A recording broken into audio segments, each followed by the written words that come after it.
Hey guys, thanks for being patient with me. I was stuck on the phone with SSI, Medicaid. You all know the drill.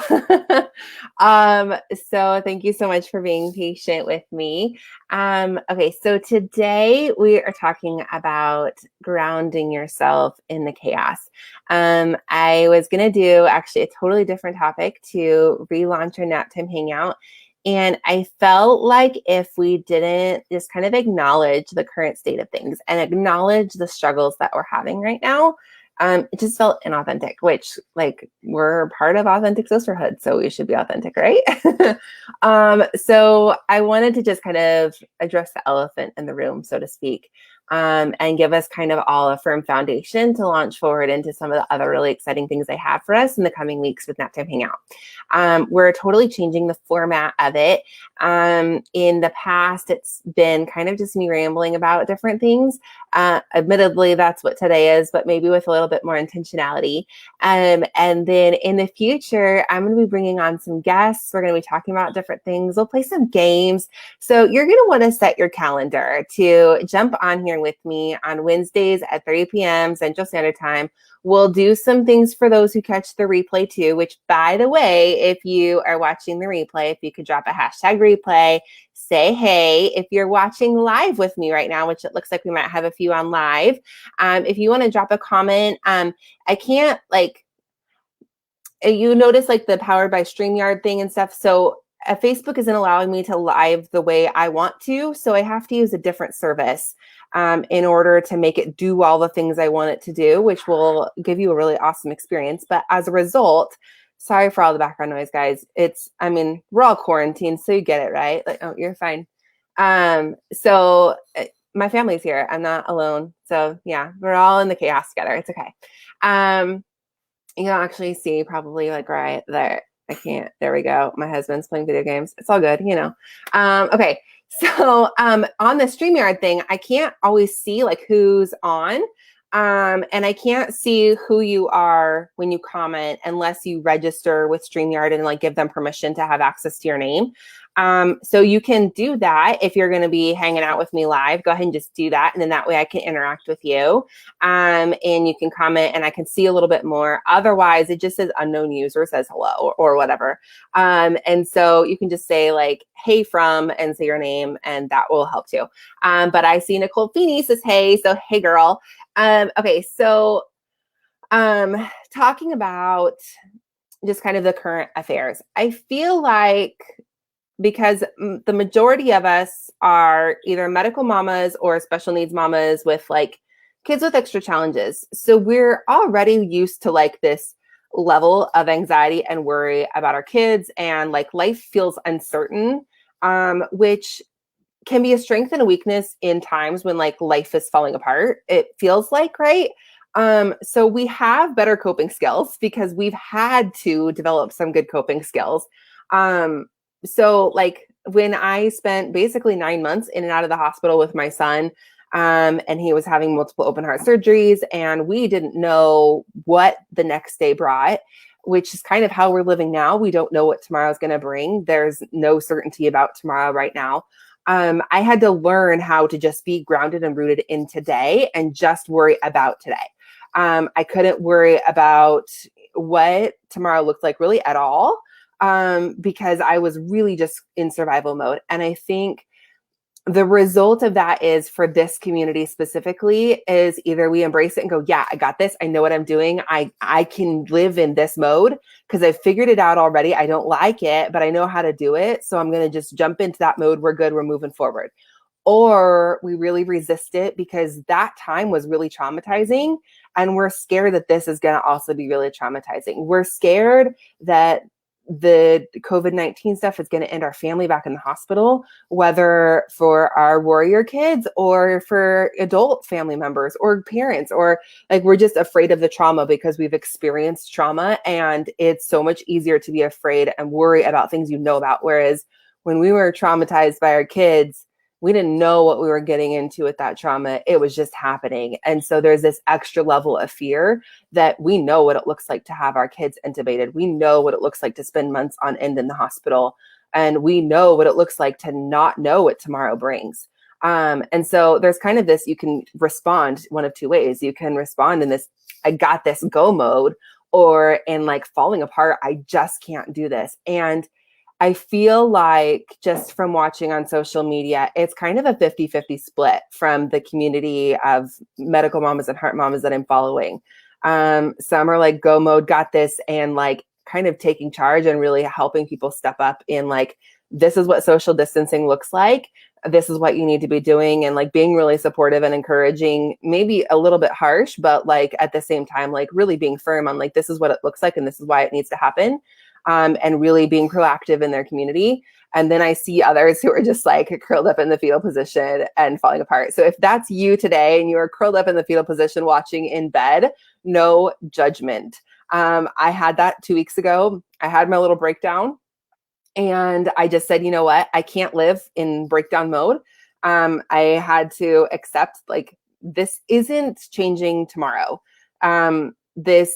It's, you know, it's that moment when you're in the hospital, when you're really just hoping every day you're going home, you're going home, you're going home. And then eventually you come to this realization of like, oh, I don't think we're going home for a few weeks, maybe a few months. Okay, switching modes. I'm accepting where we're at and moving forward and grateful for what each day brings. That's what we need to do now, rather than just hoping that it all goes away tomorrow. It's not going away tomorrow. So we need to switch modes. We need to switch modes to moving forward, being grateful for what we have each day, and being in that positive headspace. So if you're in that like not functioning fetal position, can't like hardly keep up with the chaos around you, and the chaos is gradually getting worse and you just can't get a handle on it, I'm going to give you a few practical tips to help you start moving forward today. But I want you to know that you are not alone in feeling the fear, feeling the frustration, and it's totally valid that you are feeling overwhelmed, because one, like you've been here before and you know how bad it is. And so like it's normal to have that aggravated. But also, I want you to know that you don't have to stay here, that there is hope. And it's really just shifting your thinking about how you're thinking about all this. So we're going to shift into now from like, this is the way it is and we're going to accept it. What does that look like to accept it? And if you really want to dig in on this, The Miracle Morning is honestly probably one of the most profound books I've read about accepting trauma. Hal Elrod is the author of it, and he's gone through like 3 life-altering moments where he hit rock bottom and he had 2 choices. He could fall into a serious depression and hate life and never do anything with himself, or he could accept where he was at and just work to make tomorrow better. And so if you check out, he's got like videos on YouTube, he's on all the social medias, he's got books. Hal Elrod, I'll type it in the comments when I'm done here. And Miracle Morning is what you want to check out. But he talks really a lot about how you shift your mindset when trauma happens, which I feel like trauma is happening for some of us just because it's triggering our PTSD. It's triggering the trauma that we've had in the past. So one of the really like awesome tools that he gives is he suggests that you give yourself time to feel really angry, feel all the feels that you have about your current circumstances. Whether your kid is in the hospital right now and things are really scary, or whether you're at home quarantined and terrified you're going to end up in the hospital, or anywhere in between, it's okay to give yourself a time limit and say, for an hour, for 15 minutes, for 30 minutes, whatever you feel like it's appropriate for you, allow yourself to feel all of it and feel it big. If that means that you're crying and throwing a fit on the floor, maybe don't do it in front of your kids because that might freak them out. But, you know, after you put them to bed, like give yourself some space and have a meltdown. It's okay to have a meltdown. Just don't live in the meltdown. And set a timer. Set a timer on your phone. Feel it all out. And then when you're done, you're done. That's it. We've accepted it. This is the new normal. This is where we're at, and we're moving forward. So what does forward look like? So for a lot of us, the whole family's home. and we have no routine, we have no schedule. Maybe dad's working from home, so he's trying to maintain some kind of routine. Maybe you're working from home and you're trying to maintain some kind of routine, but the kids are all chaos. Maybe they have homeschool, or like maybe they're doing schooling at home or something like that, but there's not the same structure that you had. And so you're trying to figure out like how do we even do this and get all the things done that need to get done? How do we not live in a house that's in chaos all the time? So my first suggestion is to make a schedule. So we did this weekend. We made a schedule for the family. We just set it all out. The time and who's doing what.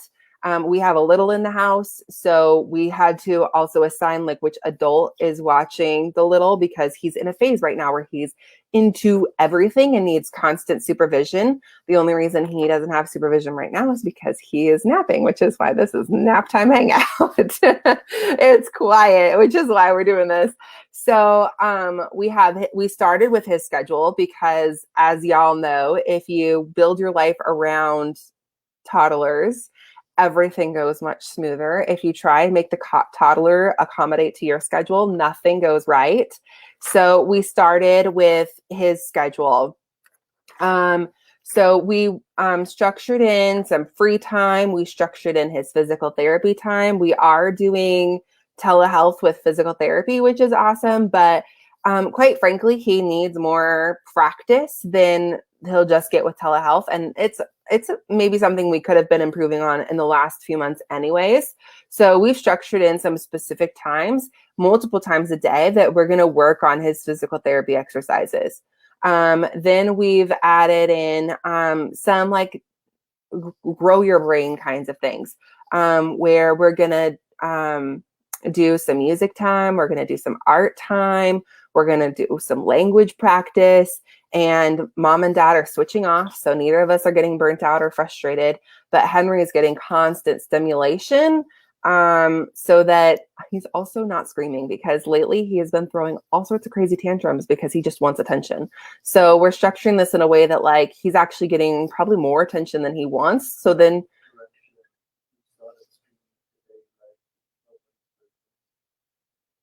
okay, I'm live right now. John says he's been screaming today, but I wasn't here, so I don't know. I had Aaron to go run. So we're alternating on his activities, making sure that he is busy. And then he does get some free time, but when he gets that free time, it's after we've kind of really burned him out on engaging with us. So he's kind of like, just let me go play with my toys, you know? So we've got those times structured in. We've got his nap time, and making sure that we're structuring in all these things, and that he's kind of the priority. Then we're fitting all the other things in around him, so everything else goes a lot smoother. Which honestly, if he's had one little tantrum today, that's still way better than we've had for the last 2 weeks, because it kind of felt like for a while there, if he was awake, he was screaming and we just like couldn't handle it. Transition into terrible twos is happening.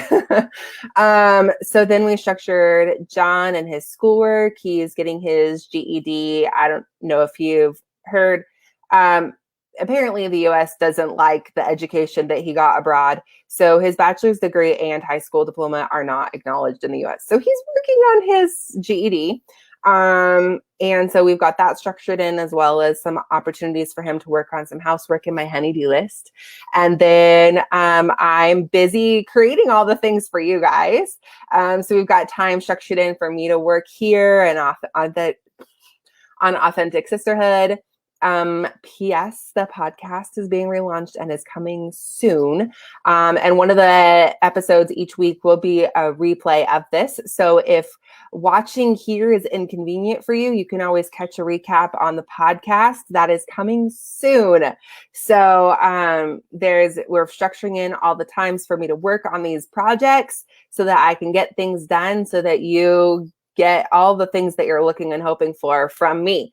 And time for family time we've got figured in there. And then also, one of the things that we've learned with both of us essentially being home for the last year, we've had some businesses that we're running and that kind of a thing, but generally we have free access to each other all the time. And So you would think, well, I don't need to structure in quality time with my spouse because I spent all day with them.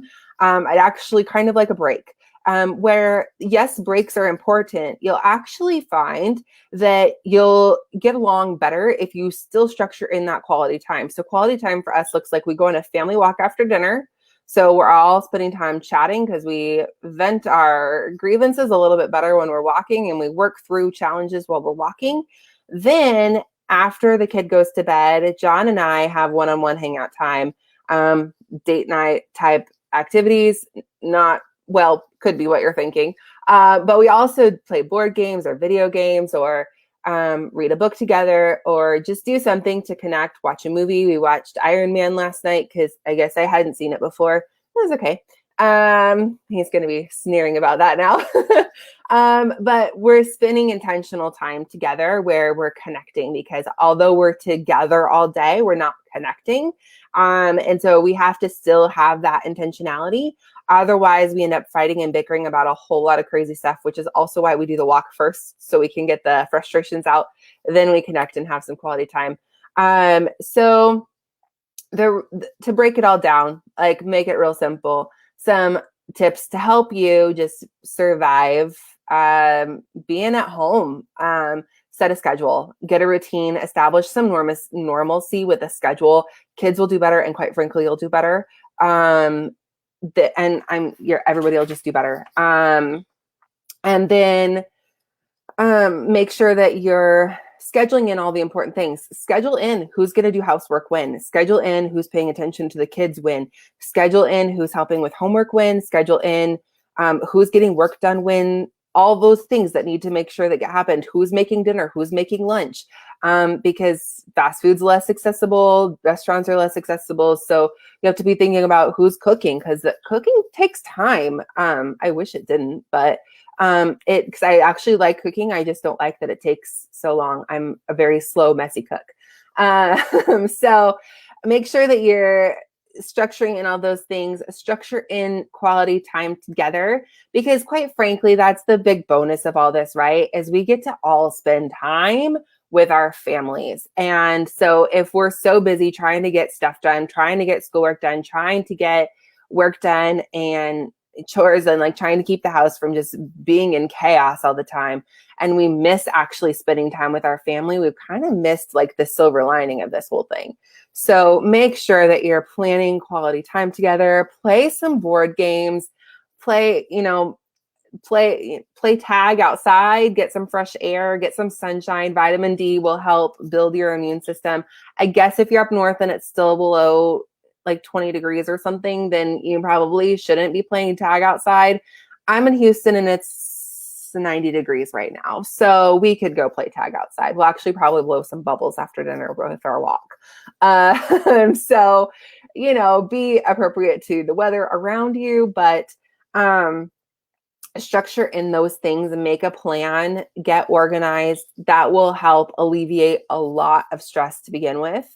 And then make sure that you are filling yourself with positive space. So this is something that we've noticed in our house, that we have to be really careful about the media we're consuming, because overconsumption of media leads to huge stress and anxiety. So make sure that you're being mindful about the voices that you're allowing in your house, in your home, in your space. If it's not helpful for you, if it's creating unnecessary anxiety, worry for you, for the kids, for your spouse, cut it out. Just take a break. On Facebook, you can take a break from friends. If they're posting things that are stressing you out, you can leave groups, you can mute groups, you can mute pages and unfollow, but still like it. Do what you need to do so that if social media is stressing you out, you can adjust it. Do what you need to do. If it's maybe taking a break from social media, I'll be sad if you take a break from me, but I get it if that's what you need to do to keep you sane. And on that note, I'm making my best effort to keep our community a safe space. We are only talking about how people are personally impacted by everything that's going on. No post shares or anything like that is allowed within the community. So if that's something that is a concern for you, I'd invite you to come hang out in the community. But otherwise, you're more than welcome to still come hang out with me here. I'm so glad that you hung out with me today. Again, if you're watching the replay, if you could give me a hashtag replay and let me know one tip that you found in this hangout session that was really useful for you. And if you, sorry, totally lost my train of thought. So next week, we're going to start jumping into some of the other content that I had planned, unless more crap hits the fan and it feels like we need to address that elephant in the room. Otherwise, we're going to try and start moving towards just some useful things to special needs motherhood, no matter what circumstances you're in. So next week, I'm going to be chatting with an adult who was medically fragile as a child, still has some challenges, but is fairly healthy and thriving. She's going to share with us some of her experiences and hopefully some different tips, tools, and techniques that we can use to help minimize trauma for our kiddos. So I'm really looking forward to chatting with her. Her mom may be around too. I'm not really sure, probably. And between the two of them, hopefully we can have a really fun conversation about how to improve our kids' experience as medical kids. So that's all I have for you today. If you aren't a member of our community, please come join us because it's super fun. If you are, thank you for hanging with me. And if you haven't checked out Authentic Sisterhood, by the way, you should check that out. Just at Authentic Sisterhood. That's kind of the umbrella company now to Moms of Heart. And kind of a lot of the same vibe of content, but not specific to special needs motherhood. So head on over there, say hello, and thanks for hanging with me today, you guys. Have a good afternoon and try and stay sane. Bye.